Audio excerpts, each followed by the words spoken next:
Yes, would you like to ask Mr. Ashton to come back, please?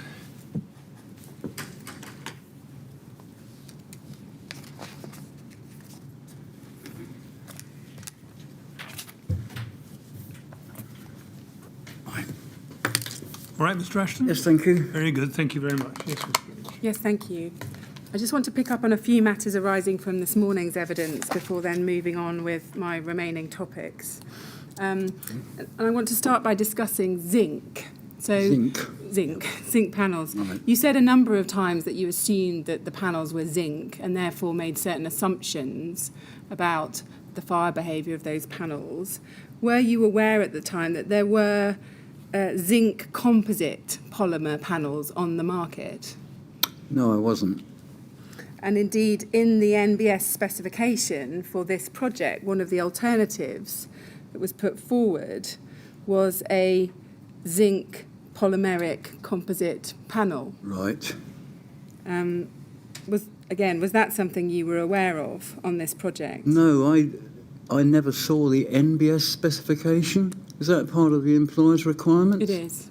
No, well, I never saw those. I mean, as I said in my evidence this morning, it's important that the design team see the employer's requirements very early on in the design process. That didn't seem to happen, or at least didn't happen in my case. Was that ever something you raised with Studio E or your client, the TMO, and said, exactly that, it's important that I see the employer's requirements, please can I see them, because this is an important document? No, I say that I'm thinking more in terms of new commercial developments. There may not have been any, as far as I was aware, for this building. What, you thought there might not have been any employer's requirements? No, not necessarily. For the refurbishment project? I mean, it's a big refurbishment. Wouldn't you have entirely expected there to be employers' requirements? But can I put it another way? I don't see the employers' requirements on every project that I work on. I see. But I normally see some. Yeah. But, I mean, back to the point I'm putting to you is that if you'd known that there were zinc composite panels on the market, might you have been a bit more questioning about whether the use of zinc panels was appropriate? Yes, I would have done, yeah. If that was right as well, you couldn't have simply assumed from the fact it was zinc as opposed to aluminium that meant the panels were inert and No, wouldn't well, behave. I mean, I think aluminium is an inert material anyway, but so it's the same as zinc, but so, you know, if somebody said we're going to clad the building in zinc or aluminium, that wouldn't have raised any particular concerns. Would you accept, and we looked at it this morning, that there was an email where you were told it was an aluminium rain screen cassette system. Would you accept that a reasonably competent fire engineer would have noticed that the contractor was telling him that the cladding had changed? No, I said earlier, I think this morning, that I didn't read aluminium cassette as being the totality of the cladding on the building. When I looked at the drawings that they did send me, there were aluminium elements in that, but the principal cladding was zinc, as far as I could tell. I see. Would you accept that a reasonably competent fire engineer would have investigated for himself or inquired, if necessary, the contractor, what a cassette was if you didn't know? No, it just didn't strike me as being a significant element of the construction. And yet you said, candidly, you didn't actually know what the cassettes meant. No. But as I say, the central question was not to do with the cladding, but more to do with cavity barriers and fire stops and the performance and all that sort of thing. Yeah. Wasn't specifically to do with the construction of the external walls. Yeah. Just one further proposition on this. Would you accept that a reasonably competent fire engineer would have advised that now that there was further detail about the external wall materials and the design, that he should complete the outstanding work under the fire safety strategies and do the proposed future analysis on B4? I think it would be reasonable to assume that I would have asked them for details so that we could discuss the details. I see. Reasonable for them to assume that that's what you were going to do? No, reasonable. I mean, I could have asked them, can we have more details of the cladding? Although these should have been, made available much earlier in the design process. Okay, I'd want to put it to you again. Do you accept that a reasonably competent fire engineer would have advised that now that there was further detail about the external wall materials and the design, that he should complete the outstanding work under the outlined fire safety strategies and do the promised future analysis under B4? Well, I don't think it's... I think that's a reasonable assumption. Well, in that case, I think you could help me by telling me why you didn't do that. Because I was more focused on the specific question in the email, which wasn't actually to do with the external wall construction, it was to do with components of it. I now want to ask you a little bit about knowledge of US developments. At the time that you were advising Studio E about, for example, cavity barriers in the cladding and other issues in September 2014 and March 2015, were you aware that in June 2014 the Fire Protection Research Foundation, based in Massachusetts, USA, had published a report on fire hazards of exterior wall assemblies containing combustible components? No, I wasn't aware of that publication. So you haven't ever read it or digested its contents, in which case I'll move on. I now want to ask you some questions about Celotex and desktop study work that was done in relation to the Celotex RS 5000. I want to look at Mr. Reck's witness statement. This is at SEA 30-14278 at page 34.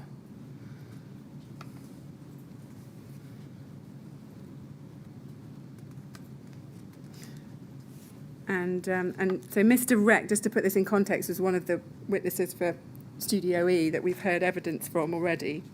And he was involved, for example, in putting together the NBS specification. That's one of the things he had involvement in. Okay. And he says this at the end of his witness statement. He says, after I left Studio E LLP, I was involved in the design of a high-rise building where Celotex FR 5000 was also specified.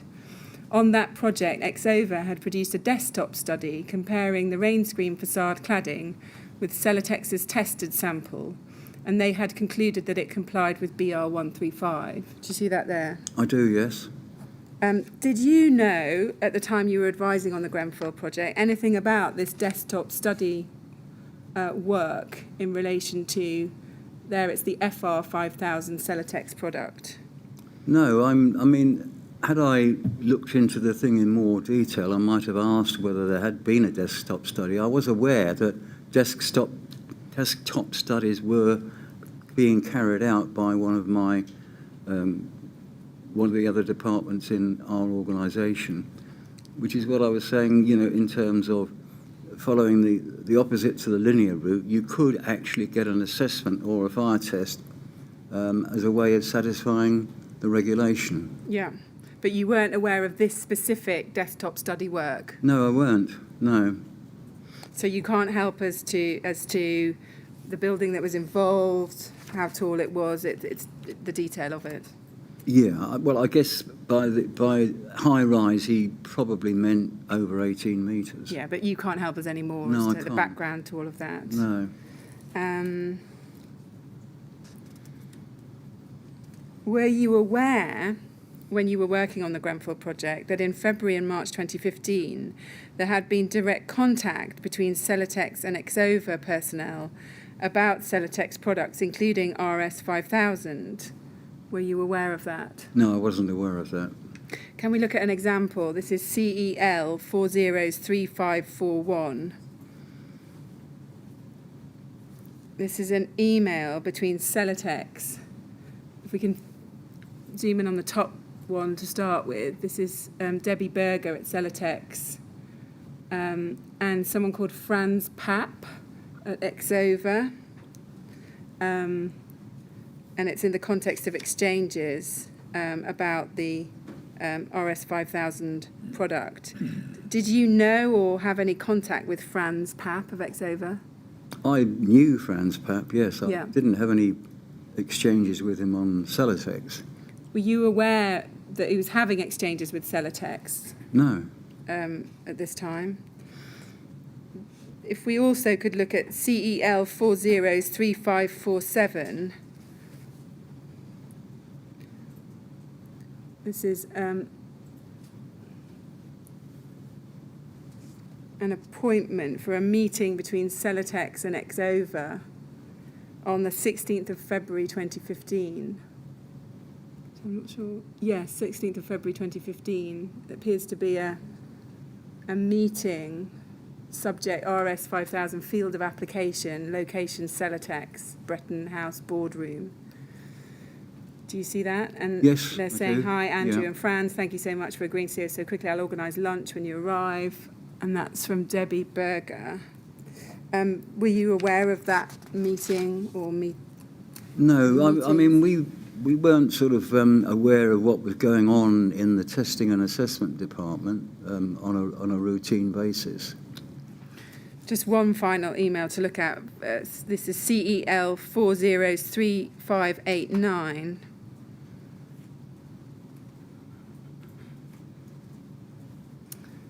And if we look at the top again, so this is Debbie Berger, 18th of March 2015 to Franz Papp.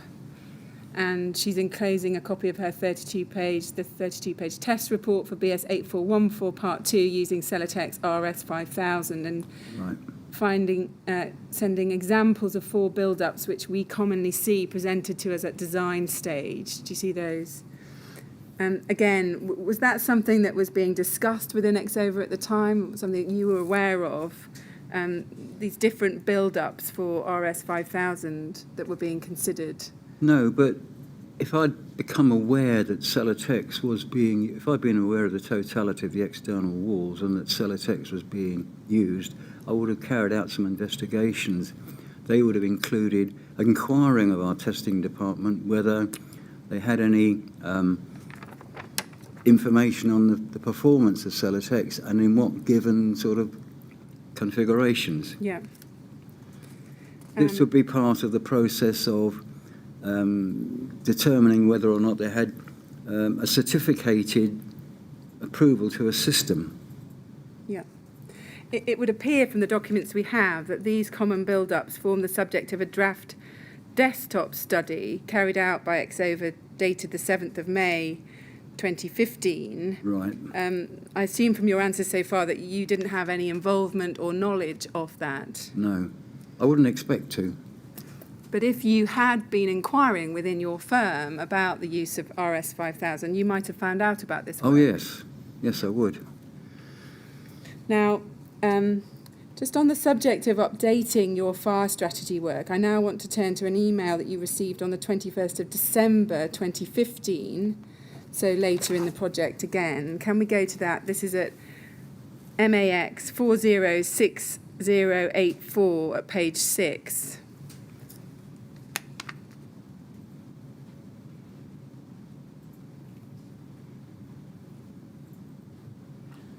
And if we zoom into the top of that, so this is from Andy Bridges of RJ Electrics, who's one of the subcontractors on the project, Okay.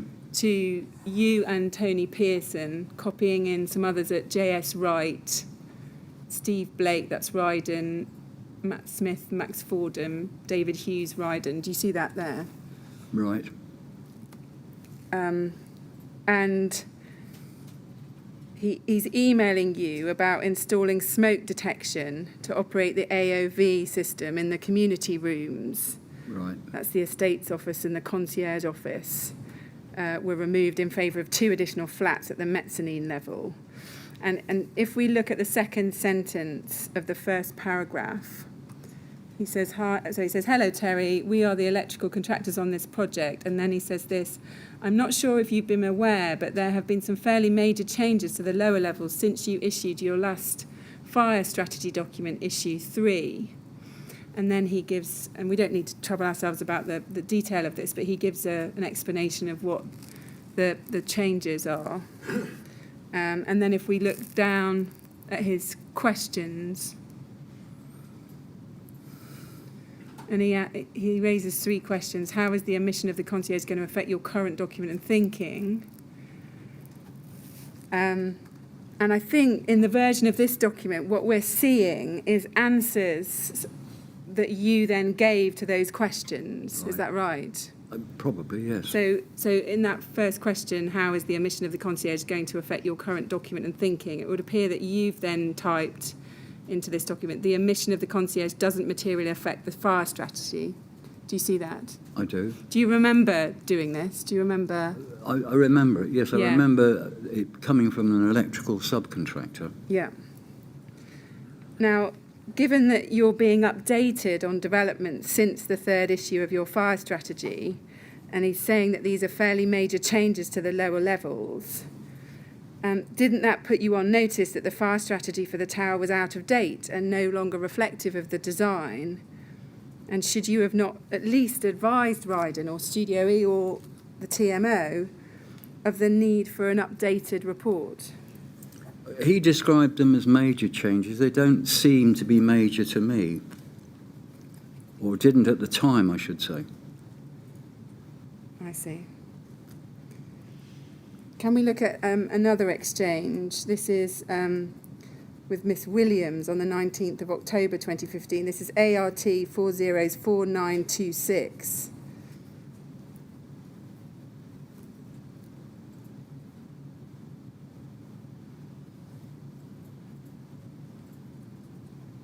So here, what we're seeing in this is a series of exchanges that you have with Miss Williams entitled Fire Strategy, and you're providing advice on, I think, fire strategy drawings at this point. Is that right? It would appear to be a PDF. Well, I'm assuming strategy there was a drawing. plan, yes.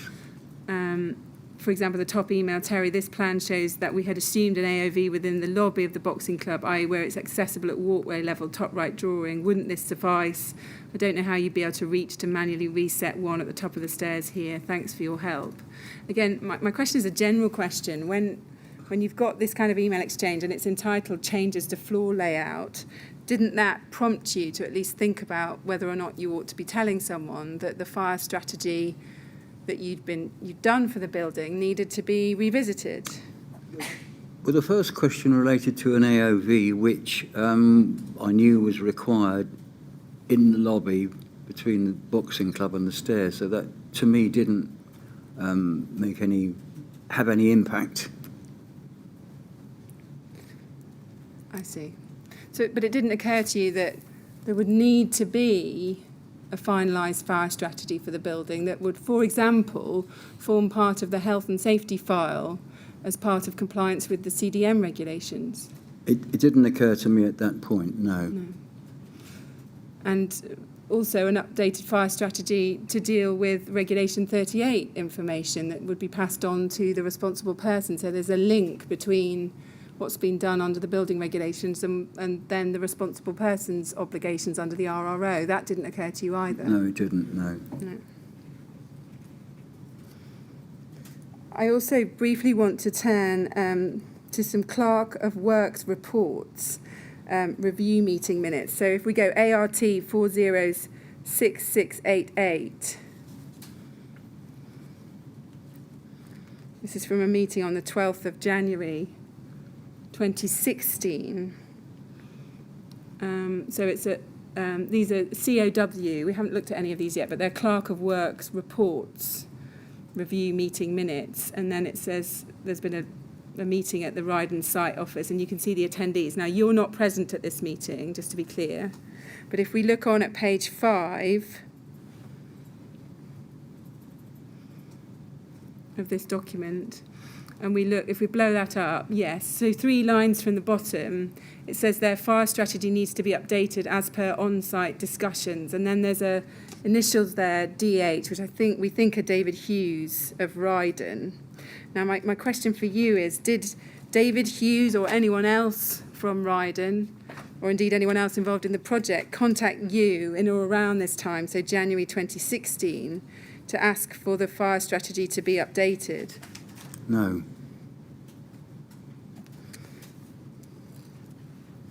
Now, before we leave that, I'm not exactly sure, looking at the list of items here, why we would need to update the fire strategy to I see. deal with what are snagging defects. Yeah. Okay, well, we can explore that in due course with the Ryden witness, but Okay. I was just interested to know whether or not you'd ever had any contact. Absolutely no After contact, this. no. Now, yesterday I put to you that there appeared to be around 90 emails either sent by you or CC'd between April 14, when Ryden come on board, and March 16. Now, there appears to be a dispute about this, and your solicitors have emailed overnight and said that their calculation is it's closer to 40 emails. There's not been time to double check that. So what I'm going to do is just withdraw that question, but put it to you in a different way. In the light of what we've been looking at today, so the advice you gave in September 2014, the advice you gave in the spring of 2015, these ongoing queries in late 2015. The substantive point is that doesn't this show that you were still regarded as involved in the project, even if you're saying you didn't regard yourself as a full part of the design team? I think that some members of the design team did assume that we were still on board, so to speak. And again, the follow-up question is, did you ever disabuse them of that perception No, at I any didn't. stage? No. Sprinklers, briefly. I just want some brief questions about sprinklers. Now, I think it's right, isn't it, that your understanding of the existing smoke control system serving the common lobbies pre the refurbishment was that it was not compliant with current guidance and it needed to be refurbished and or modified. You said that in your design note that we looked at. Yeah. You also said in that initial design note that as the stairs serving the residential accommodation should not serve other non-residential accommodation, it may be necessary to provide sprinkler or water mist systems to the boxing club or office suite. That was something that was said in your design note. Now, given the problems you'd identified, including the single stair, the width of that stair, and the ventilation deficiency, did you consider or ever consider whether sprinklers would be appropriate throughout the building? I can answer that in two ways. If you ask me, should existing high-rise blocks of flats be sprinkled retrospectively, my answer to that would be yes. That's not always possible, and it's not backed up by any statutory requirement. With regard to this development, I mentioned sprinklers in the context of the non-residential uses as identifying that it might be, or I think the word I used was may be needed to satisfy building control. Yeah. Did you ever advise anyone that it might be a good idea to consider sprinklers throughout the building? No, I didn't. Can we go to paragraph 4.10 of your witness statement? This is EXO, first witness statement, 401621, page 10. And you say, following the design note, I recall having a discussion with Studio E about some of the issues that had been raised in Miss Cooney's 10th of September 2012 email, including the possibility of sprinklers. This was also a point that had been covered in email exchanges with Studio E following the design note. Do you see that there? Yes, I do, yes. Can you recall who you had that discussion with at Studio E about sprinklers? Well, it was either Bruce Soanes or Adrian Jess, one of the two people. The specific problem was travel distances in one apartment, which exceeded the recommended 9 metres. And my view was that we had to offer something by way of mitigation for that particular extended travel distance, and that could have been by using sprinklers, Yeah. or it could have been done by putting in an enhanced fire detection system, which meant a detector in every room. Now, I have to say that of the two, to deal with that particular problem, the detection system would be better because it would have detected the fire sooner than a sprinkler would. Yeah.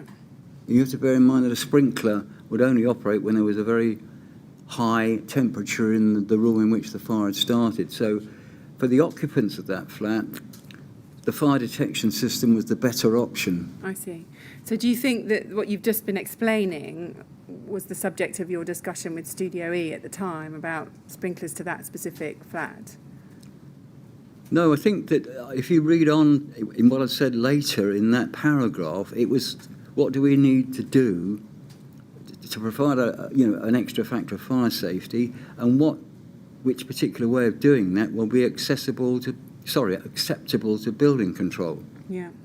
Because they could conceivably have said, well, we think you should put sprinklers in which case the client would have had to face putting a sprinkler installation in one small apartment. Yeah. So it was a number of, two options to provide compensation for a slightly increased travel distance. Mm. And common practice was that you put in an enhanced fire detection system for the reasons that I've already just given. Yeah. Were you aware of Miss Cooney's comment, no sprinklers wanted, in her email of the 17th of August 2012 to Andrew Martin? That was the email we looked at before, where she said we're making a crap condition worse, that kind of very frank exchange she had. Yeah, yes, Mr. Martin. I was aware of that, yes. I don't know. So you were aware told she'd her said that, no sprinklers wanted? Yes, I don't know whether it was the client or Studio E who told her that. Yeah, that was my next question. Did you ever ask her who had told her no sprinklers wanted and where that had come from? Well, I assumed it had come from the client's side. If it had come from the client as distinct from Studio E, it would have carried more weight, if you like. But I think that the general philosophy was that they didn't want sprinklers. No. And there are obvious benefits in putting in sprinklers, but if the client says, I don't want to put a partial sprinkler system into this building, then, and it's not required by the regulations, then it wouldn't happen. No, yeah. Now, presumably at the time of the Grenfell project, you were aware that sprinklers were mandatory in new builds over 30 metres. Absolutely. Yeah. Do you accept that Grenfell Tower was, or could be properly described as, a complex building over 30 metres? Not complex, no. No. Why would you? It was a block of flats with a little bit of non-residential accommodation in the lower levels. Complex in the sense it's an old building, single stair, fairly narrow stair, smoke ventilation system, natural system no longer working. Wouldn't that all make it quite complex from a fire safety perspective? Not complex. I would say it wasn't up to modern day standards. And you have to then make a valid judgment as to how you do that. But the vehicle for doing that is the regulatory reform order.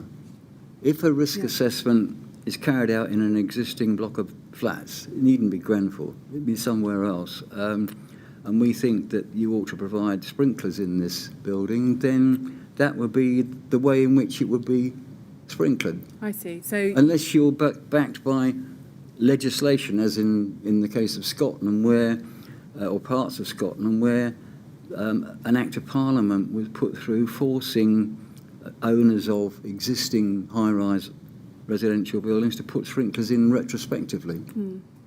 So I think I understand from what you're saying there, and you've said it in relation to other topics, that that's really a separate question for the fire risk assessment and under the RRO. What I want to put to you is that actually when you're doing a fire safety strategy, that's also your concern and your consideration, and that there isn't this hard division between what you're doing for a fire strategy and the fire risk assessment process, that actually to some extent there's an overlap, and you're looking at potentially forward at what's going to happen at the next fire risk assessment, and also be asking, is it compliant with the RRO? The absence of sprinklers is not evidence of non-compliance with the RRO. I don't automatically think in dealing with buildings like this that as first principle, why don't we suggest that the client put sprinklers in? Now, with the wisdom of hindsight and following this fire, that might be our stance now. But at the time, there was no reason to think that putting in sprinklers throughout the building would be a reasonable way to go about things. What I'm putting to you, I think, is a more general point than just sprinklers, but sprinklers is an example that about this potential overlap in some sense with the fire risk assessment process feeding into this fire strategy and vice versa. You're feeding into that process, so it's not a hermetically sealed two bubbles. To some extent, you've both got to be having regard to what the other's done. Does that not make sense? Well, no, I think I didn't get sight of the fire risk assessment for this building because that was really, I guess, to inform my colleagues in Warrington who were doing the existing fire strategy. And that wasn't a document that you ever thought it would be important for you to see, the current fire risk assessment? No, because I think if they'd said in the latest risk assessment, we consider this building should be provided with a sprinkler system, then Kate would have passed that information on to me. Okay. One final question on this topic. With the benefit of hindsight, do you think that you should have strongly advised that sprinklers should have been installed throughout the building? No. You say that, but I had no reason to expect when I was dealing with this building that there was going to be such a catastrophic fire. Yeah. Okay. Now, I've got a few other questions on miscellaneous topics before we're just going to come and look overall at the work that Exova did and just look back at it at the end. So I want you to ask you some questions about the evacuation of residents. Given that you say you never visited Grenfell Tower, Right. what consideration did you give to the residents who were living in the building? In what sense? In terms of evacuation strategies? Well, I think I've said in earlier sessions of this that there is no evacuation strategy for blocks of residential flats. It's a stay-put strategy. Yeah. I mean, we've gone over the disabled and we've looked at ADB and those changes. Mm-hmm. Did you at any point consider any other particularly vulnerable groups, elderly, young children, and how the fire strategy might affect them? Was there any consideration about the specific community within this building? No, I mean, I think in answer to an earlier question you gave me, the only time I would look at the occupant profile of a building is if it were, I hate to use the expression, an old person's home, where it would be completely reasonable to put in sprinklers. But if you've got any other mix of occupancy, young people, old people, people with disabilities, it wouldn't cause me to do anything. Yeah.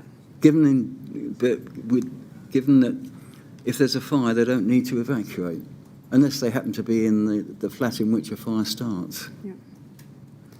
Dr. Barker suggested in her evidence that the assumption was that residents could self-evacuate. Was that also your assumption when you were working on the project? That's never explicitly stated in any of the codified guidance. But yeah, I mean, obviously a corollary to that is that the occupants of the fire-affected apartment would be expected to self-evacuate. Yeah. So did you ever turn your mind to the fact that some residents might not be able to self-evacuate without assistance? No. But that would be true for any apartment block. Now, the existing building fire strategy report makes two statements about evacuation. It says, first, that evacuation of flats beyond the dwelling of fire origin would be carried out under the control of the attending fire service, if necessary. Right. And it also states, due to an assumed high degree of compartmentation and therefore low probability of fire spread beyond the dwelling of fire origin, simultaneous evacuation of the building is unlikely to be considered. Yep. Now, the existing building fire strategy uses the word assumed. These are assumed. What investigations did you make to confirm what the degree of compartmentation would be after the refurbishment? I'm sorry, could you repeat that? Yeah. What investigations did you anyway. make to confirm what the degree of compartmentation would be after the refurbishment, given that those were the evacuation assumptions? I didn't make any assumptions, and it wasn't part of our agreed scope of works to visit the building after the works to see that a satisfactory degree of compartmentation had been provided. Yeah. Had it been asked for, that would have been in our fee proposal. Yeah. Now, we discussed today the Celotex RS5000, and we were discussing it a moment ago, and you said you didn't know about the fire performance of that product, but that you were aware that it was not a non-combustible material. Were you aware that there'd been a number of fires worldwide involving both aluminium composite material and foam insulation? I was aware that there were fires in the Middle East involving certainly ACM. But not necessarily that they'd involved foam insulation? No. No. I think it might be relevant, it may not, but in the fires in the Middle East, the buildings were sprinklered, and the evacuation strategy for them was simultaneous evacuation, so nobody lost their lives in the fires that I was aware of. Yeah. Although there was significant property damage, as you would imagine. Yeah. Another question, were you aware of anything to do with the process involved in forming Celotex RS5000, the manufacturing process? Did you have any knowledge of that? No, but I know what polyurethane foam is. I mean, it's exfoliated plastic. Did you know what? Put it, in sort of layman's terms. Did you know anything about the blowing agent that was used for the foam? No. Or the flammability of any such blowing? No, but I was aware from work done by the GLC, it goes back that far, that the composition of a lot of these materials was such that if they were involved in a fire, they would give rise to toxic fumes and dense smoke, which would hamper mainly firefighting operations. Yeah. Now, just a few questions on the smoke ventilation system. Can we look at an email to Matt Smith that you sent, Matt Smith of Max Fordham? This is at EXO 50659. Yeah. And I want to look at the bottom of page 1. This is an email you've sent on the 3rd of October 2013 from you to Matt Smith, Max Fordham, copying in Bruce Soons and others, including at Max Fordham. And you say there, Matt, we're trying not to have to provide mechanical smoke extract to the lobbies you've queried. Kind regards, Terry. Do you see that there? Yes, yeah. But you've said in evidence that you understood that a mechanical system would be installed to rectify the inadequacy of the existing system. Is that correct? That is correct, but I think here I might be referring to other areas of the building which was not possible for the main extract system to serve, i.e. the non-residential uses at the lowest levels, all of which were required to have some form of smoke control. That makes sense. Do you agree that a mechanical smoke extract system was necessary to rectify the problems with the main existing system? Absolutely. Yeah. I want to look at another email, this time to Duncan Campbell. This is at MAX 3023204, and I want to look at page 2.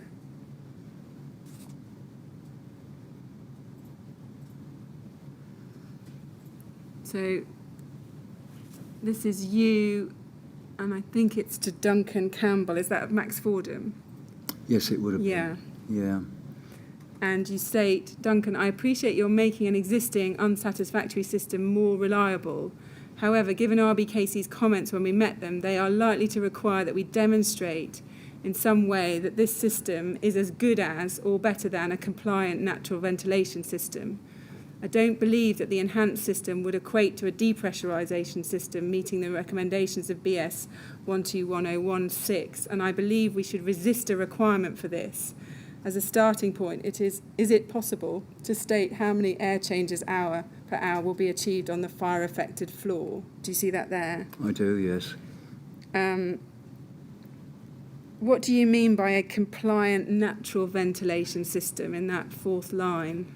Well, a compliant natural ventilation system was not, we didn't have enough space to put one in. I mean, a compliant natural ventilation system would be a 3 square metre chimney located in the central lift lobby. Now, that was not really practicable. Yeah. With automatic opening vents into it and a vent at the top.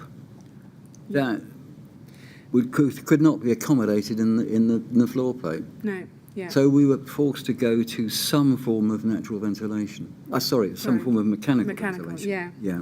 And can you explain why you're saying in this email that you believe you should resist a requirement for a depressurisation system meeting the recommendations of that British standard there? Well, possibly because a brand new depressurisation system meeting the recommendations of this British standard might be difficult to achieve in this building. Can you give any more detail as to why that would be difficult to achieve? It could probably be, again, for spatial reasons. Yeah. I mean, I think it's useful to point out that there are commercial systems on the market which require ducts of very small cross-sectional area, which do work and would have been suitable here. And I think that's actually what we ended up with, although it was after my involvement in this particular part of the design. Well, we'll be exploring this more in Module 3, but... Okay. Yeah, and then can I just go to another exchange? This is an exchange you had with Claire Williams. This is at EXO 50618.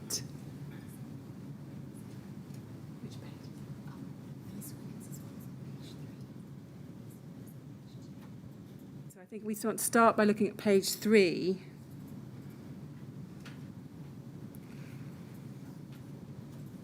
And she says at the bottom of that page, if we can look at this, you're CC'd into an email to Matt Smith. She says, Matt, on site we talked about finding out the original installation information from building regulations, as this would evidence the intended design strategy and any measurements. Do you have access to building regulations information, or have you done this already? And I think she's trying to establish what the existing system was capable of. Is that right? Yes, that's correct. And then if we can go one up, they say we'll look into this. We hold historical regulatory documents in our library, etc. There will also be the issue of which regulations applied at the time, and then there's all that. And I think that the general question for you here is, why was the design strategy and measurements of the existing system still uncertain at the time of this email exchange in 2014? Can you... Why were they uncertain? Yeah, why are they still struggling to understand the existing system at that time? When I heard what it was, I was struggling to understand what it was, because there were quite clearly defined methods for dealing with smoke extract from common areas of residential buildings, and they were documented in both the London County Council Code of Practice and the subsequent GLC Code of Practice. Yeah. But what was put in there seemed to me to be somewhat experimental, and I think I've referred to it as such somewhere in the correspondence. Yeah. Would you agree that the performance of that existing system should have been determined from the outset to inform the design strategy for the new system? No, not really. I think, as I said quite often, there was an intention to put in a mechanical system because of the difficulties in getting small area natural vents to work in a building of this height. Yeah. Now, just finally on this topic, I want to go to another email, EXO 50344. Right.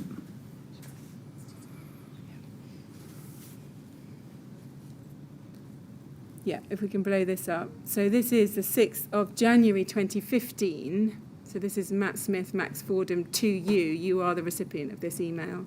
copying in Max Fordham and Artelia, subject Grenfell Tower smoke extract system. And then he says, afternoon, Terry, can you look over and provide comment on the smoke extract proposal put forward by PSB on behalf of JS Wright? It looks acceptable, and I believe the principle of it has been verbally accepted by building control, but it may be wise to get your view as it falls slightly outside our area of expertise. It's fundamentally different to what we specified, and that it's now a pressure differential system rather than a simple smoke clearance. Details can be found below.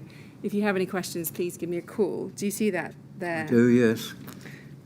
Do you recall receiving that request for advice on that? Yes, I do recall receiving it. And can you recall making any comments on it? I said something, I believe, to the effect that PSB are specialists in this area. Yeah. Similar to PSB, another specialist smoke extract company does do bespoke systems for this application. And when we're dealing with that, we say, well, they have their own design backed up by CFD, and so the job of getting it approved is generally handed over to them. I see, yeah.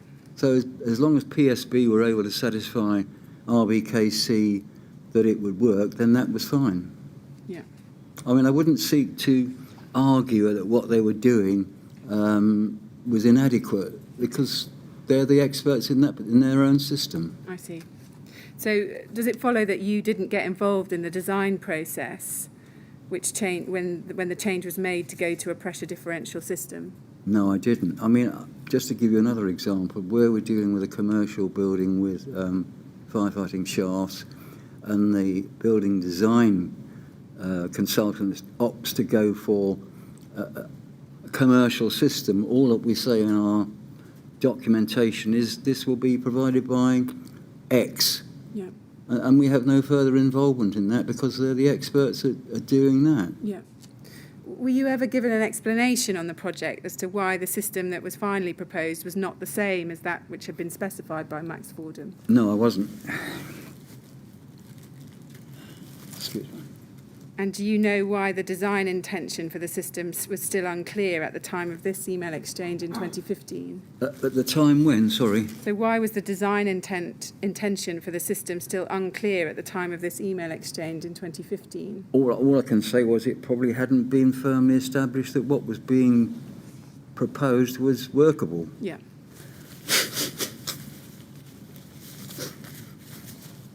Now, fire doors, just a few quick questions on that. Right. Is there any reason why the fire safety strategy reports, which you produced, didn't refer to the location and performance of all the fire doors in the building? No, it was quite deliberate. We were only dealing with doors to new openings. I see. So it wasn't part of your work to look at the doors that were already existing in the tower and check that they were compliant with, well, either compliant with modern requirements and then explain why they didn't have to be, or check whether they complied with the requirements that would have been applicable at the time? No, I would expect that to be, highlighted as a result of a fire risk assessment if the doors were inadequate. I mean, I know a number of cases with local authority housing where one of the recommendations of a fire risk assessment is that the doors are either replaced or modified to make them compliant. Yeah, but as we know, you never got a copy of the fire risk assessment, so you wouldn't have known whether any of those doors had been highlighted. No.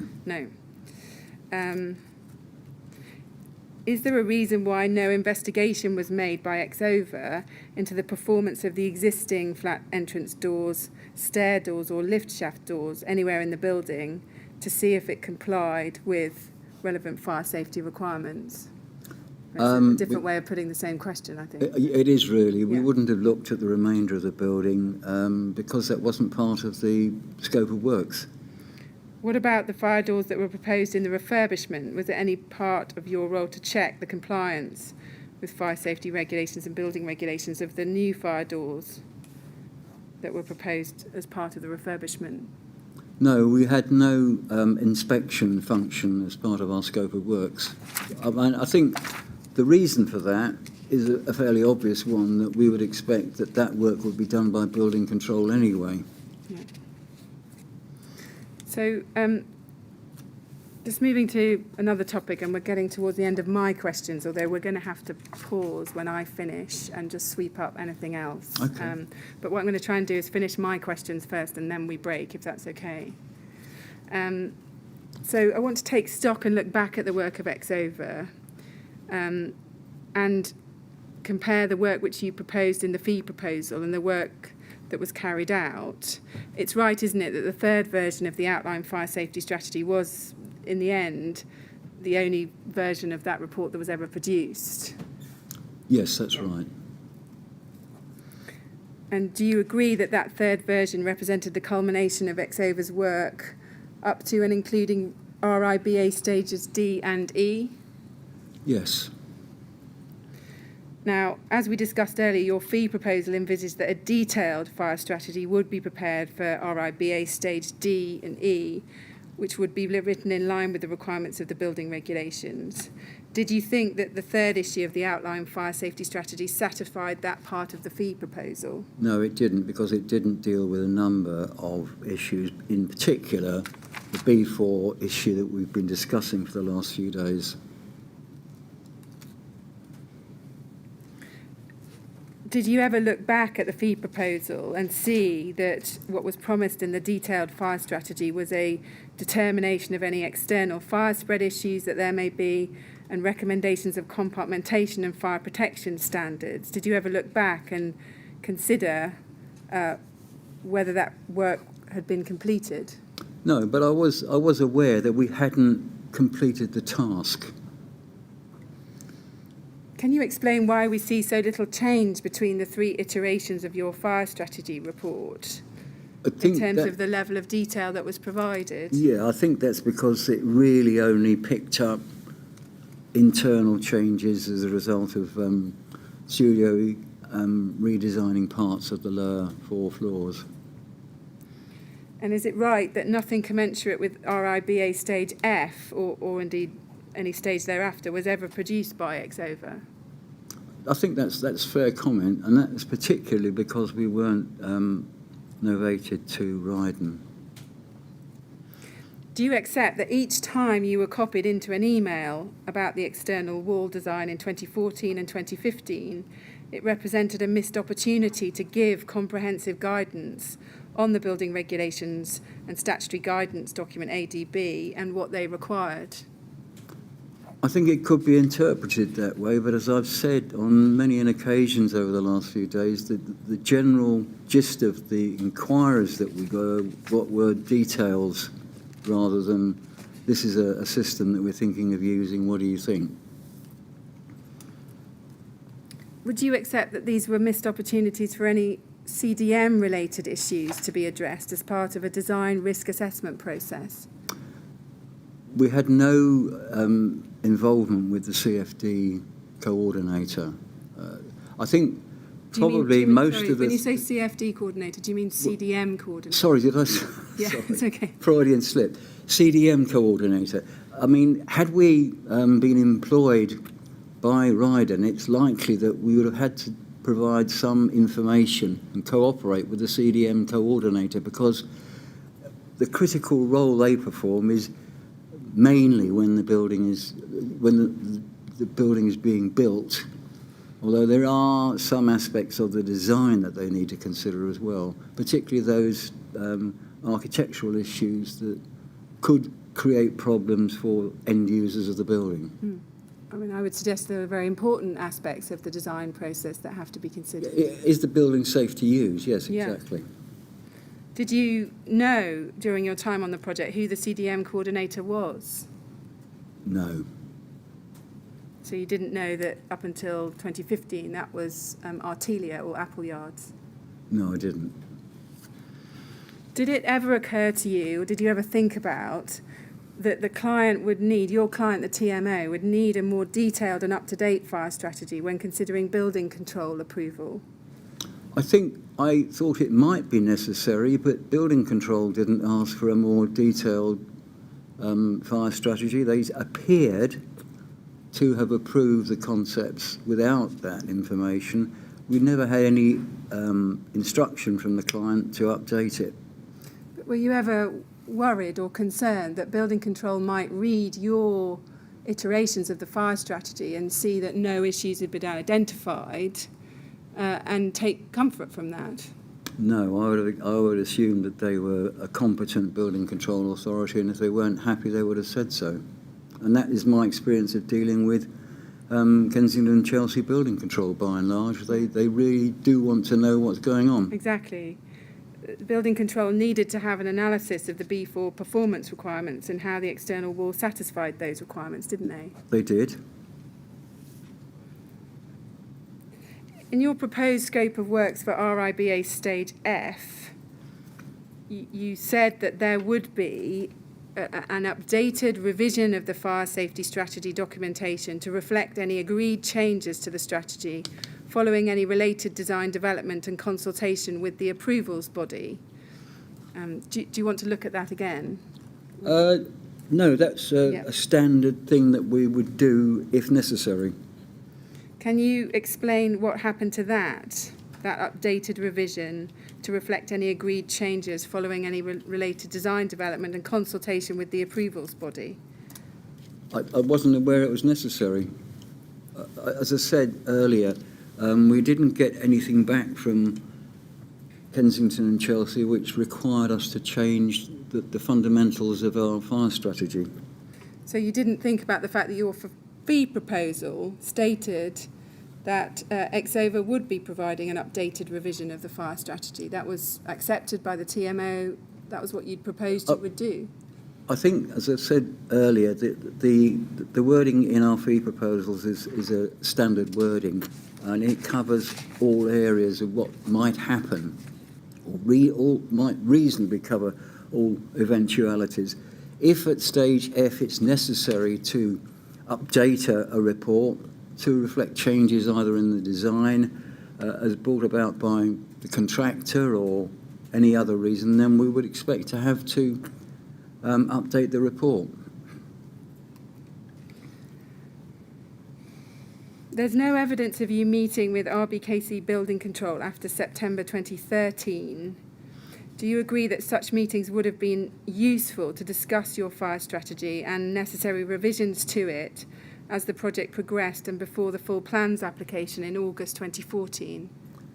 We generally find that either the project manager or the lead consultant asks for meetings with building control if he or she deems it necessary.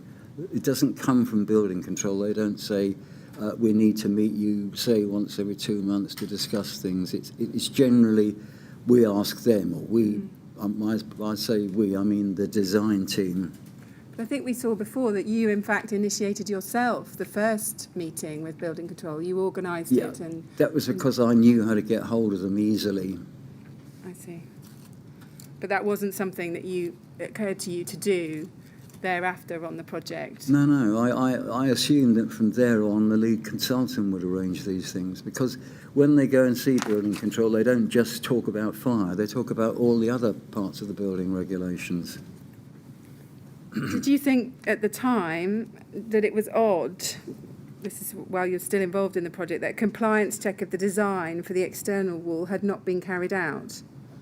Design, sorry? A compliance check of the design for the external wall. Did it occur to you that it was odd that no compliance check had been carried out? Yes, I think it was very odd that I had no contact with Studio E to discuss it. And did you ever think about contacting your client, the TMO, and just saying that? It's really odd that we haven't done this. You should know that. No, I wouldn't do that, I don't think. I mean, that's not the normal way of how a building design team works. So would you... If somebody goes to the project manager and says, we're not getting sufficient input from Warrington on a particular subject, I would be slightly upset that they hadn't come to me and said, look, we need some information from you regarding X, Y, or Z, rather than going straight to the project manager or client. Would you accept that it fell below the standards of a reasonably competent fire engineer not to advise the TMO, your client, that there was a need for a compliance check of the design to be done? No. Okay. Now, we know that the outline fire safety strategy issue 3 was expressly incorporated into the design and build contract between the TMO and Ryden. Right. It formed part of the contract documentation. Did you know prior to that that it was going to be incorporated into the design and build contract? No, I didn't. So follows you didn't know that it would be relied on and used by the main contractor? Well, no, when I say I didn't know, I mean that it would normally be information given to a contractor prior to him tendering for the job. Were you aware at the time that issue 3 of the outline fire safety strategy was eventually submitted to RBKC Building Control by Studio E on the 29th of September 2014 as part of the full plans application for building control approval? Did you come to know about that at the time? No, I wasn't aware of that, but I would imagine that would be standard practice for our fire strategy report to be part of the full plans application. And you were completely comfortable with that, were you? That was likely to happen? That issue 3 was... They had to have something to look at. I mean, if the full plans application had been made without any statement about the fire strategy, then it could have been rejected under the building regulations, in my view. Yeah. But was it common in your experience for a fire strategy to go in as part of a full plans application, which didn't deal with, for example, the B4 requirement, when there was to be an overcladding? No. That wasn't... No, I think in that sense, it would have been nice if the final edition of the fire strategy did contain details of compliance with B4, but it didn't because it hadn't been considered. Yeah. Can we look at paragraph 3.21 of your witness statement? This is EXO 401621, page 6. And I just want to read what you say here. You say, by the time of stage F, a contractor has generally been appointed to carry out the project. For large projects, this is often on a design and build basis, meaning that the contractor takes on responsibility for the design of the works, including completing any unfinished design work as well as the construction of the works. What often occurs is that the contractor who has been appointed to carry out the project will carry out a value engineering exercise, meaning they look for ways to reduce the cost of the project, for instance, through changing materials or approach, while still meeting the client's objectives. Such changes may or may not impact on the fire strategy. And then you say it's not a given that you'll remain involved in the project at this stage. I just want to ask you a bit about that value engineering process you refer to there. Did you ever hear about whether there had been a value engineering process on this project? No, but I say it's very common for the successful tenderer to do that, to see if there are ways in which the design can be accomplished. So you didn't ever try at a reduced cost. Yeah. So you didn't ever try and find out if such a value engineering exercise had taken place and whether changes had been made which would affect the fire strategy? No, I didn't.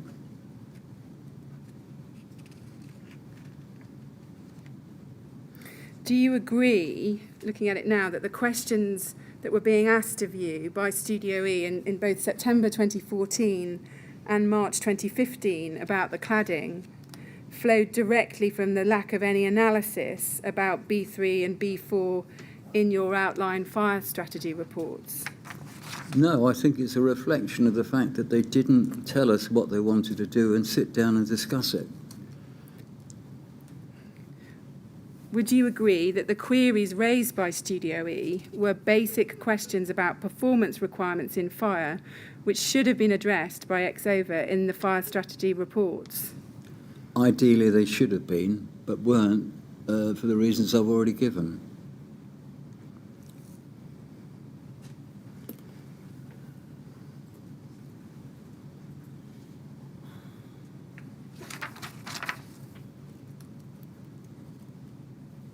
would you agree that in light of your knowledge that the refurbishment works included overcladding with panels which would potentially fail in the event of a fire with external flaming from the compartment, that you should have produced a further and final outline fire safety report which took account of up-to-date information about the overcladding? I think that you are placing too much importance on local failure of the cladding because of fire coming out of a window. That's not the same question at all. Well, that's the explanation you've given for those emails. Yeah. You don't think that should have meant you should have been producing a further and final version of your fire strategy report? I think I've said on a number of occasions that it would have been nice if we had done a full and final fire safety strategy, but for reasons that I've already explained, that didn't happen. And do you accept that you should have advised the TMO, as your client, and indeed Studio E, that there were serious issues which needed to be addressed concerning fire safety of the cladding, given its likelihood that it might fail in the event of a fire with external flaming? No, I didn't see the need to say that to them because I had no way of knowing that it might fail in the way that you're describing. I mean, that could happen with any building. I just want to look then at the overall time spent on the project and just ask you a few questions about that. We've had disclosed to the inquiry a spreadsheet which shows the time spent on the project by Exova. That's if we can go to the native version, but this is EXO 401353.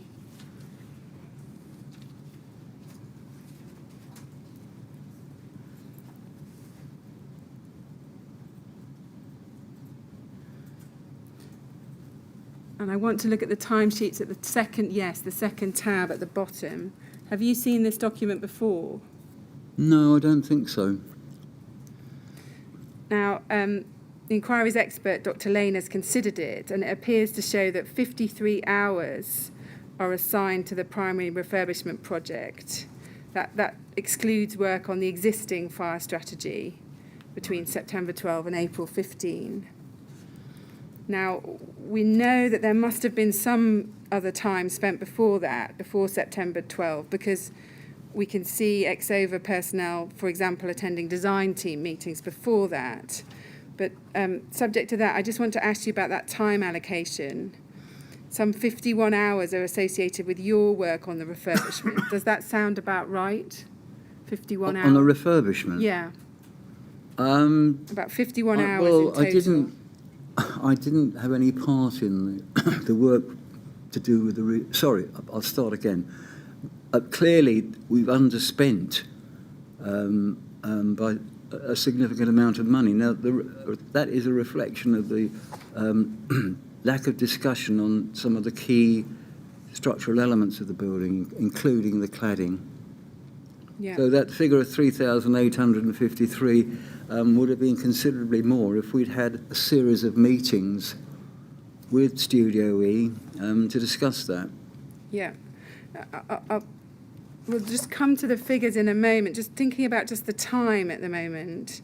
The spreadsheet has split the time allocation between the Stage C work and the Stage D and E work.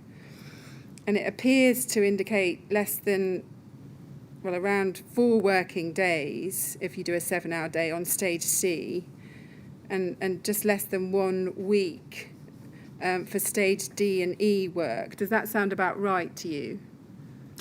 Stage C, yes, probably. I'm surprised at Stage D stroke E. Yeah. I would have expected there to be more time. Yeah.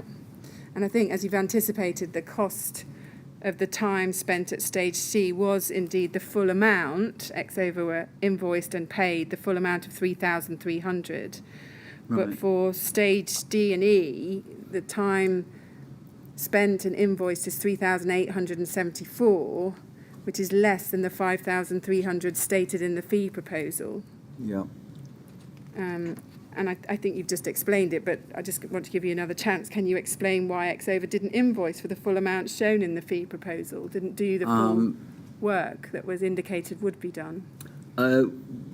Generally, unless we have a fixed fee for each stage, as distinct from an estimate, we would only charge for the work actually carried out.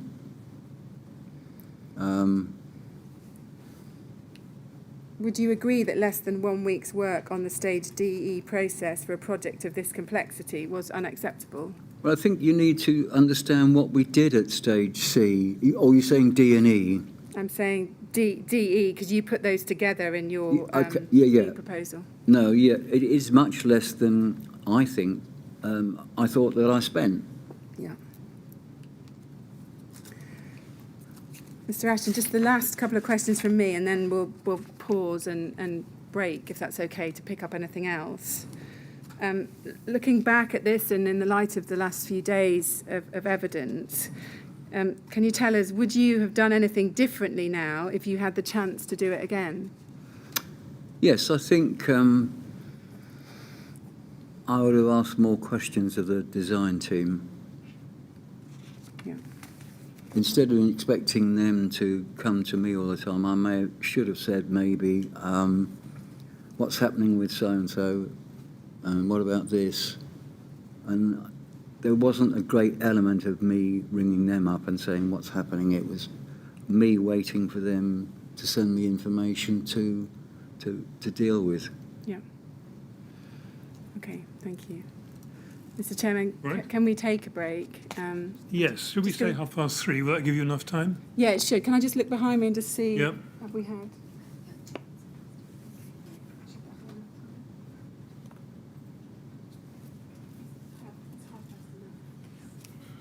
Yeah, past should be fine. Right. Thank Well, we're going to have a break now, Mr. Ashton. Okay. Ms. Grange thinks she's reached the end of her questions, but sometimes when they review it, council find there are things they ought to have picked up, which they haven't. Okay. So we'll break now and resume at 3:30, if you would, please. Okay. Yes. All right. Thank Give you. the usher then. Thank you.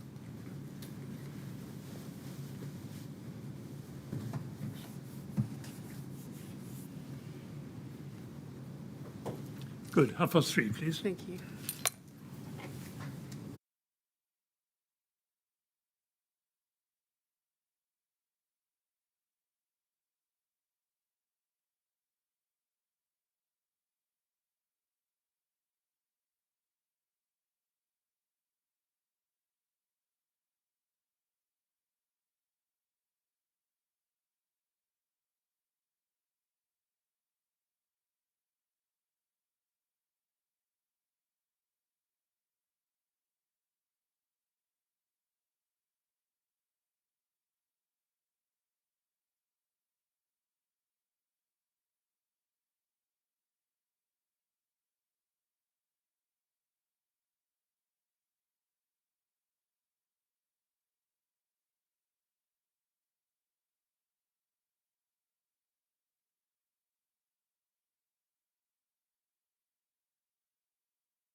Yes, would you ask Mr. Ashton to come back, please? Okay.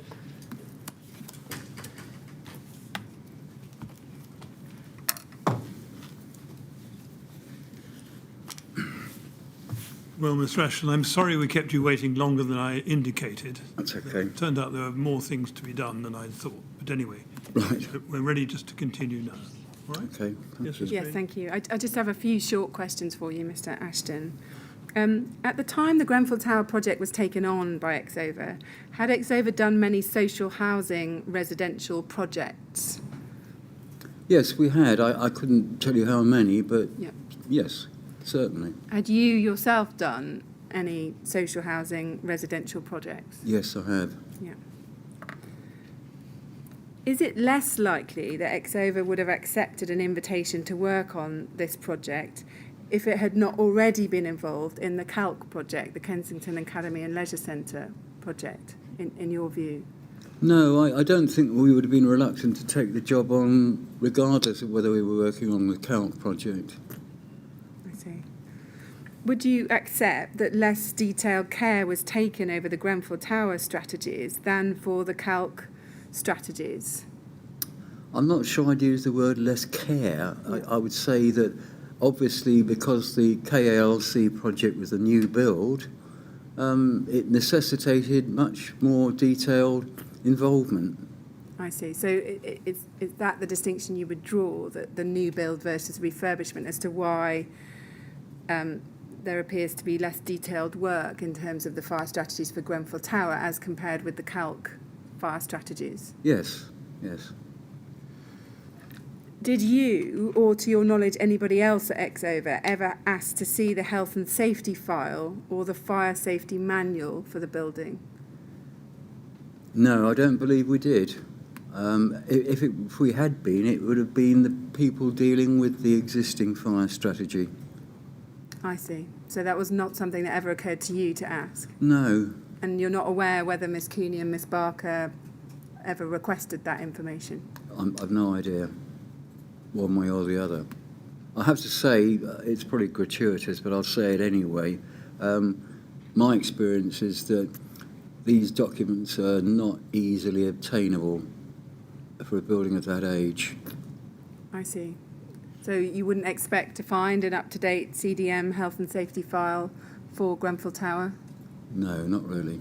And that's based on what, your experience of other projects? Yes. I mean, if you go to a shopping centre that's been built 10 years, finding the original fire strategy for that is not easy. I mean, this is why the DOE or their predecessor or their successor decided to put in Regulation 38 to ensure that the as-built information is actually sent to the end user of the building and is maintained. Yeah. So anybody doing a risk assessment would want to satisfy him or herself that they'd still got that information. And in your experience, was Regulation 38 complied with in practice as a generality on projects? I can't say I have any experience of that. Okay. Just finally, a few questions about the evacuation of residents. It was put to you today whether you ever turned your mind to the fact that some residents might not be able to self-evacuate without assistance, and your evidence was that you didn't consider that. Were you aware that there were at least 22 people with disabilities living in Grenfell Tower above the 10th floor? No, I wasn't aware of that. Given you weren't aware of that, would you expect to have been told that information during the time that you were working on the fire strategies for the project? No, not normally. We don't normally get that sort of information. As I say, unless there's a specific client profile, such as they're all people with disability or impaired sight, we would expect there to be a cross-section of society living in these buildings. Had you been told that information, would you have done anything differently from that which you did do? No. If you wouldn't have expected to have been told, whose job do you think it was to make the necessary provision for such residents in terms of their evacuation? The building management. Do you mean the responsible person under the... Well, the responsible person or the building RRA. management, they may well have been the same, I see. the one and the Yeah. same person. Okay. Mr. Chairman, those are all of the questions that Right. we are going to ask. Very good. Thank you very much. Mr. Ashton, that is the end of the questioning. I'm sorry we've asked you to come for quite such a long time, but it's been very helpful. Okay. We're very grateful to you for coming to give your evidence. And now you're free to go. Thank you very much. Thank you very much. Thank you.